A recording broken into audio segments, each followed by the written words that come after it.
Sri Janamejaya was a famous king of the Surya dynasty. He was the son of Sri Parikshit, grandson of Sri Arjuna, by his wife Sri Madravati Devi. Sri Vapustama Devi, daughter of Sri Suvarnavaman, king of Kasi, was Sri Janamejaya's wife. Two sons, Satanika and Sankukarna, were born to them. Sri Janamejaya had three brothers called Sritasena, Ugrasena and Bhimasena. Sri Janamejaya's father, Sri Parikshit, ruled the country in a very distinguished manner for 60 years. Once, while hunting in the forest, Sri Parikshit became very tired and thirsty. While searching for water, he came across a sage named Sri Samika and asked him for some water. Sri Samika, being engaged in meditation, did not hear the king's request.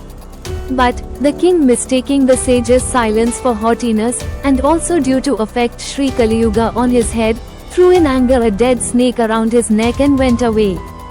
But within 7 days of the incident, Sri Parikshit was bitten to death by Sri Takshaka, king of the Nagas, serpents, according to the curse pronounced on him by sage Sri Gavyata, aka Sri Srangi, son of sage Sri Samika. Sri Janamejaya was only an infant at the time of his father's death. So, the obsequies of the late king were performed by his ministers. After that, at an auspicious time, Sri Janamejaya was crowned king. Within a short time, he mastered statecraft.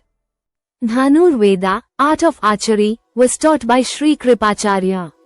Very soon, he earned a reputation as an efficient administrator. He got married in due course. In the course of a talk, one day with Sri Janamejaya, Sri Uttanka, the sage, detailed to him the circumstances of his father's death. Only then did he understand the actual cause of Sri Parikshit's death, and the information kindled in him intense feelings of revenge not only against serpents but also against the whole serpent dynasty. Sri Janamejaya sought the advice of priests and artiviks, professional priests who conduct yaga, as to how best revenge could be taken against the serpents, and they advised him to perform the great yaga called Sarpasatra, serpent yaga. And, accordingly, all the necessary arrangements for the satra were made, and the king began Diksha. But the priest who made the arrangements looked into signs about the successful conclusion of the yaga and opined that it would be obstructed by a Brahman, and the king, therefore, ordered strict steps to be taken against the entry of strangers into the Yagashala, a place of fire, where yaga is conducted. And the Sarpasatra began. High priests wore black clothes, and chanting mantras, spells, they made offerings in the sacred fire, and this created a burning sensation in the hearts of serpents. They began, one after another, to come and fall into the fire. All types of serpents got consumed by the fire. Thus, sages like Sri Uttanka, Sri Chandabhargava, Sri Singarava, Sri Vedvyasa, Sri Uddalaka, Sri Atre, Sri Pramataka, Sri Swetaketu, Sri Narada, son of Sri Brahma, Sri Devla, Sri Kalagata, Sri Sruthashravas, Sri Kohala, Sri Devasaman, Sri Maudgalya and Sri Samasaurabha acted as artiviks at the satra. Though almost all the serpents courted death in the fire, Sri Takshaka alone did not come. Fear-stricken, he had taken refuge with Sri Indra, king of gods. As the chanting of mantras increased in intensity and volume, Sri Vasuki, of Sri Shivas, began to feel the burning sensation. He requested his sister, Sri Jaratkaru Devi, to find out some means of escape from the satra, and at the instance of Sri Jaratkaru, her son Sri Astika set out for the palace of Sri Janamejaya to obstruct the yaga. Though the artiviks were invoked for a long time, Sri Takshaka did not appear. Enraged at his absence, Sri Uttanka searched for Sri Takshaka with his divine eyes and found him seated on the throne of Sri Indra along with him, who had given him, Sri Takshaka, asylum. This challenge of Sri Indra kindled the wrath of Sri Uttanka all the more, and he invoked Sri Indra, Sri Takshaka and Sri Indra's throne too, so that all of them might together come and fall into the fire. And, lo, a whole lot of them came. Only 2 minutes more and all of them would be reduced to ashes. By now Sri Astika, the son of Sri Jaratkaru Devi, had arrived at the Yagashala. Sri Janamejaya received the young sage with all respect and promised to grant his desire whatever that be. Sri Astaka's demand was that the Sarpa Satra should be stopped. Though Sri Janamejaya was not for stopping the yaga, he was reminded of his promise to grant any desire of Sri Astika, and the latter insisted on the stopping of the Satra. Sri Janamejaya stopped it. Sri Astika blessed that the serpents which had died at the Satra would attain salvation. Adi Pava, chapters 52-58, Devi Bhagavata, 2nd Skanda. Sri Janamejaya along with his brother once performed a yaga of long duration at Kurukshetra. While the yajna was going on, a dog, son of Sarama, the bitch of the Devas, came there. The three brothers of Sri Janamejaya beat the dog, which returned to its mother, Sarama, crying.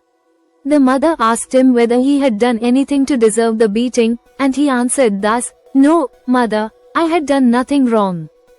I did not lick the havis, sacrificial offerings, nor did I even look at it."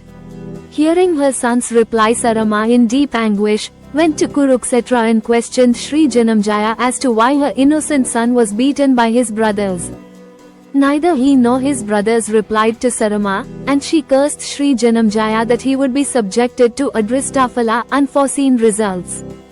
This curse upset Sri Janamejaya so much that after the Sarpa Satra was over and on his return to Hastinapura, he made a search for a Purohit, priest, competent enough to redeem him from his sins, and at last he invited Sri Somasravas, son of the great sage Sri Sruthashravas, to be his Purohit, and, thus, Sri Somasravas became the priest of Sri Janamejaya. Sri Janamejaya had two sons, Chandrapida and Suryapida, by his wife Sri Kasya Devi. 100 sons, experts in archery, were born to Chandrapida. The eldest of them, Satyakarna, ruled the country after Sri Janamejaya.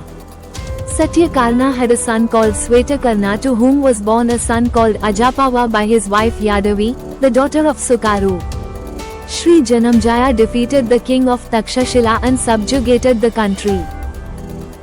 After the Sarpa Satra, Sri Janamejaya performed an Ishwamedha Yaga, at which sage Sri Vyasa delivered a lengthy discourse on life and salvation. As Sri Janamejaya had said that if he were to believe the words of sage Sri Vyasa, his dead father Sri Parikshit should be shown to him. Sage Sri Vyasa brought Sri Parikshit down from Swarga, heaven, and showed him to his son. On the occasion were, also, present sage Sri Samika and his son sage Sri Sringi. The great war at Kurukshetra was fought in 3138 BC. After the war was over, the Pandavas ruled the country for 36 years. Sage Sri Vyasa took 3 years to compose the Mahabharata. The Pandavas set out for the forest after handing over the government to Sri Parikshit, who ruled the country for 60 years. Sri Janamejaya became king in 3042 BC. It was after 2 years of his becoming king that he conducted the Sarpasatra.